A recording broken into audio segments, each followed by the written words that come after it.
नमस्कार दोस्तों, स्वागत है आपका एमसीक्यू आईक्यू में। देखिए, इंडियन रेलवे ने बम्पर वैकेंसी निकाली है आरपीएफ कांस्टेबल और आरआरबी टेक्नीशियन की। आरआरबी टेक्नीशियन की 9000 से ज्यादा वैकेंसी निकाली है रेलवे ने। और आरपीएफ की कितनी वैकेंसी है? आरपीएफ की 4500 से ज्यादा वैकेंसी है आरपीएफ की। तो ये बम्पर वैकेंसी है जो रेलवे ने निकाली है। देखिए, मैं आपको पढ़ाऊंगा जो रेलवे के प्रीवियस ईयर क्वेश्चन है। प्रीवियस ईयर क्वेश्चन चाहे वो आरपीएफ के हों या आरआरबी टेक्नीशियन के हों या आरआरबी एनटीपीसी के हों और ग्रुप डी के, जो भी रेलवे एग्जाम कंडक्ट कराता है उन सबके प्रीवियस ईयर क्वेश्चन कराऊंगा मैं आपको। मेनली आरपीएफ कांस्टेबल के जो प्रीवियस ईयर क्वेश्चन है वो, और आरआरबी टेक्नीशियन के। वेटेज की बात करता हूं तो जो रेलवे टेक्नीशियन का एग्जाम होगा वो 90 मिनट का होगा और आपको 100 क्वेश्चन करने हैं। ध्यान से सुनिएगा, इसमें नेगेटिव मार्किंग भी है। 1/3 नेगेटिव मार्किंग है ईच क्वेश्चन में। अगर मैं सब्जेक्ट वाइज बात करता हूँ तो जनरल अवेयरनेस 10 नंबर के क्वेश्चन आएंगे और हर क्वेश्चन 1 नंबर का होगा। 10 क्वेश्चन 10 नंबर के होंगे। तो देखिए, आरआरबी टेक्नीशियन में जनरल अवेयरनेस का वेटेज 10 नंबर का और इसमें बेसिक कंप्यूटर के क्वेश्चन भी आएंगे 20 नंबर के। तो मैं आपको जनरल अवेयरनेस कराऊंगा पूरी। जनरल अवेयरनेस में ये सब्जेक्ट आते हैं पूरे, और कंप्यूटर के भी क्वेश्चन कराऊंगा। फिर मैं आरपीएफ की बात करता हूँ। मैं आपको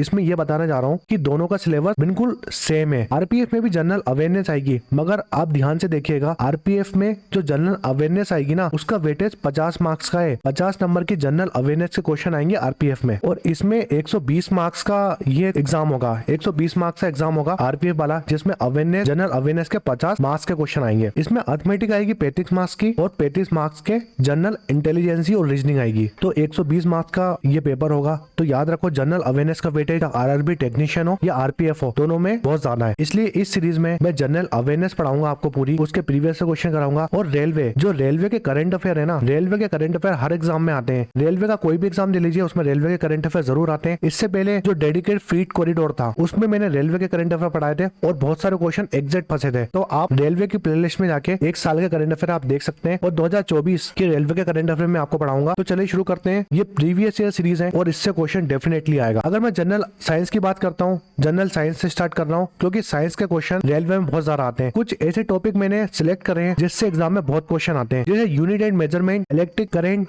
light, sound, force and motion, work energy, cell, digestive system. तो जितने भी मैंने टॉपिक यहाँ पर लिखे हैं वो आप बिल्कुल मत छोड़ना, ये स्किप नहीं कर सकते आप, क्योंकि इससे बहुत ज्यादा क्वेश्चन आते हैं रेलवे के एग्जाम में। मैंने जितने भी प्रीवियस ईयर क्वेश्चन थे उसमें से ये क्वेश्चन निकाले हैं, तो ये क्वेश्चन बिल्कुल स्किप मत करना। आज का फर्स्ट क्वेश्चन है, the ratio of the mass of hydrogen to the mass of oxygen in water is always dash. जल में हाइड्रोजन के द्रव्यमान और ऑक्सीजन के द्रव्यमान का अनुपात हमेशा डैश होता है। तो देखिए, मास नंबर क्या होता है पहले ये जानिए आप। हमने एक एलिमेंट लिया सोडियम 23 और 11। तो देखिए, जो नीचे वाली वैल्यू होती है ना, उसको हम बोलते हैं एटॉमिक नंबर। नीचे वाली वैल्यू में जो नीचे वाली वैल्यू होती है उसको बोलते हैं एटॉमिक नंबर। जो ऊपर वाली वैल्यू होती है किसी भी एलिमेंट की, उसको बोलते हैं एटॉमिक मास। एटॉमिक मास और एटॉमिक नंबर में बिल्कुल कंफ्यूज मत होना। 3 चीज होती हैं, एक होता है प्रोटॉन, दूसरा होता है इलेक्ट्रॉन और तीसरा होता है न्यूट्रॉन। तो ये 3 चीज होती हैं। तब देखिए, जो हमारा एटॉमिक नंबर होता है ना, अगर एटॉमिक नंबर 11 है हमारा, तो हमारा प्रोटॉन भी 11 होगा और इलेक्ट्रॉन भी 11 होगा। अब हम न्यूट्रॉन कैसे निकालेंगे? तो देखिए, न्यूट्रॉन निकालने के लिए जो मास नंबर है, मास नंबर को हम ए से डिनोट करते हैं और एटॉमिक नंबर को हम जेड से डिनोट करते हैं। तो न्यूट्रॉन निकालने के लिए हमें मास नंबर से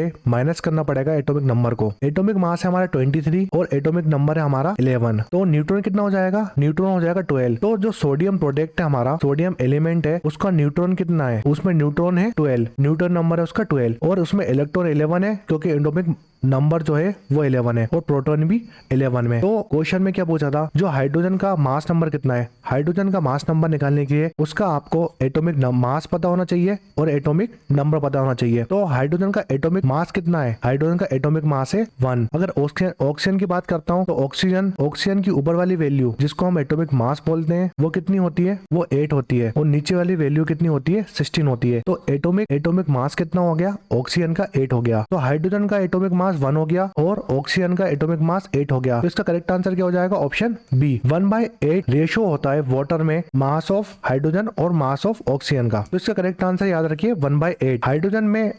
हाइड्रोजन का मास नंबर 1 होता है और ऑक्सीजन का मास नंबर 8 होता है। अगर वाटर की बात करता हूँ तो वाटर का फॉर्मूला H2O होता है। H2O का मास कितना होता है? अगर मैं वाटर का मास पूछता हूँ, देखिए क्वेश्चन में अलग अलग पूछा था, हाइड्रोजन का मास अलग पूछा था और ऑक्सीजन का अलग पूछा था। अगर मैं वाटर का मास नंबर पूछता हूँ तो कितना होता है? वो 18 होता है। बहुत इंपॉर्टेंट क्वेश्चन है। डायरेक्ट क्वेश्चन आता है वाटर का मास नंबर कितना है। और देखिए वाटर का फॉर्मूला तो आपको पता है H2O, मगर D2O जो होता है ना वो भी वाटर होता है, जिसको हम ड्यूटेनियम ऑक्साइड बोलते हैं। तो इसका मास नंबर अलग होता है। इसका मास नंबर बहुत आता है एग्जाम में, इसका मास नंबर होता है 20। बहुत इंपॉर्टेंट क्वेश्चन है। और वाटर का होता है 18। नेक्स्ट क्वेश्चन है the force of gravity acting on the object is also known as. किसी वस्तु पर कार्य करने वाले गुरुत्वाकर्षण बल डैश के रूप में भी जाना जाता है। तो देखिए जो फोर्स ऑफ ग्रेविटी होती है ना किसी ऑब्जेक्ट में लगती है तो उसको हम क्या बोलते हैं, वेट। इसका करेक्ट आंसर है ऑप्शन डी। नेक्स्ट क्वेश्चन है how many water molecules are present in 1 mole of washing soda. Washing soda के एक अणु में पानी के कितने अणु मौजूद होते हैं। अगर आपको वाटर मॉलिक्यूल्स निकालने हैं वॉशिंग सोडा में तो उससे पहले आपको वॉशिंग सोडा का फॉर्मूला पता होना चाहिए। तो वॉशिंग सोडा का फॉर्मूला है Na2CO3.10H2O। तो वॉशिंग सोडा का फॉर्मूला आपको पता होना चाहिए, जब भी आप निकाल पाओगे वाटर मॉलिक्यूल्स कितने हैं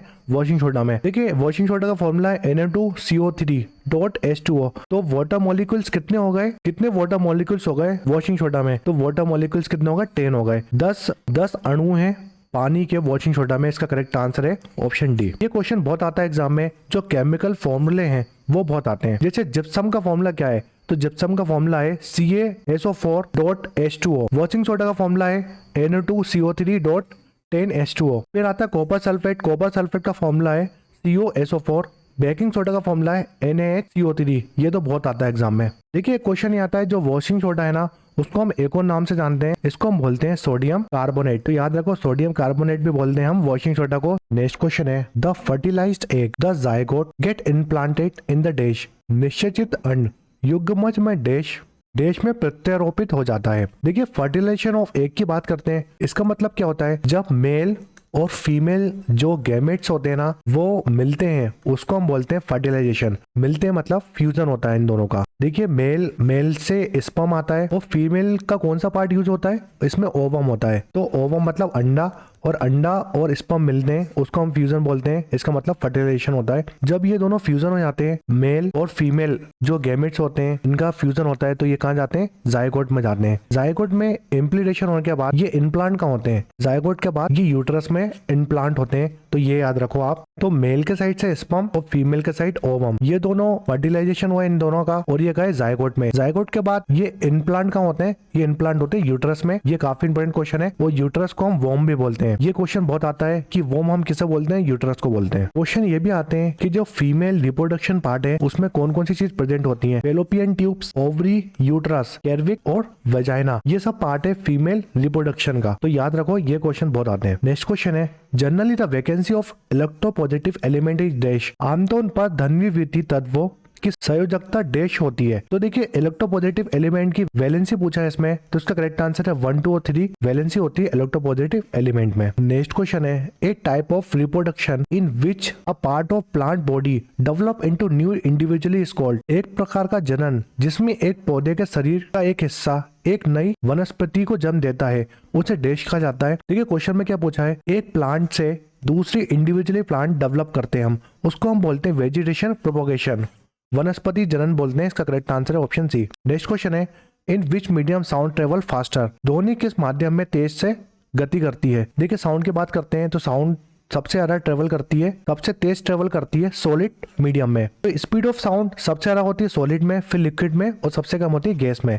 काफी इंपॉर्टेंट क्वेश्चन है। देखिए वेव्स की बात करते हैं तो दो टाइप की वेव्स होती है। एक होती है लॉन्गिट्यूडनल, एक होती है लॉन्गिट्यूडनल वेव, दूसरी होती है ट्रांसवर्स वेव। तो जो साउंड होता है वो लॉन्गिट्यूडनल वेव्स होती है, और उसमें भी मैकेनिकल वेव के अंदर आती है साउंड। तो साउंड का एग्जांपल हो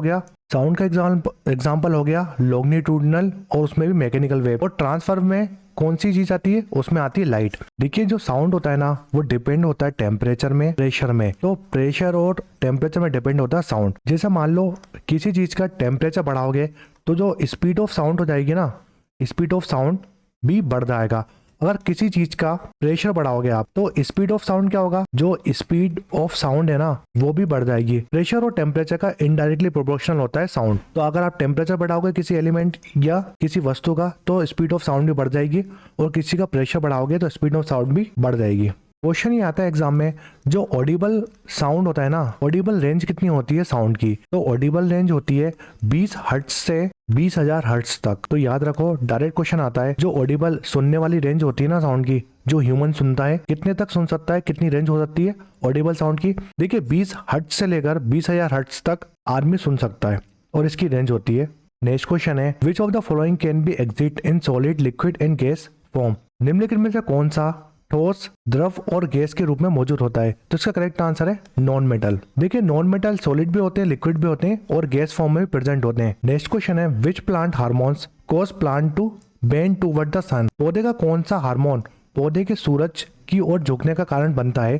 तो इसका करेक्ट आंसर है ऑक्सिन। ऑक्सिन जो हार्मोन्स होता है वो क्या करता है, वो कंट्रोल करता है ग्रोथ ऑफ प्लांट को। तो याद रखो अगर क्वेश्चन आता है कि कौन सा हार्मोन्स है, प्लांट हार्मोन्स जो कंट्रोल करता है ग्रोथ ऑफ प्लांट को, तो वो है ऑक्सिन। देखिए एक हार्मोन होता है गिबरेलिन हार्मोन, ये क्या करता है, ये हेल्प करता है प्लांट को बड़ा होने में, प्लांट की ग्रोथ को बढ़ाने में गिबरेलिन हार्मोन यूज होता है।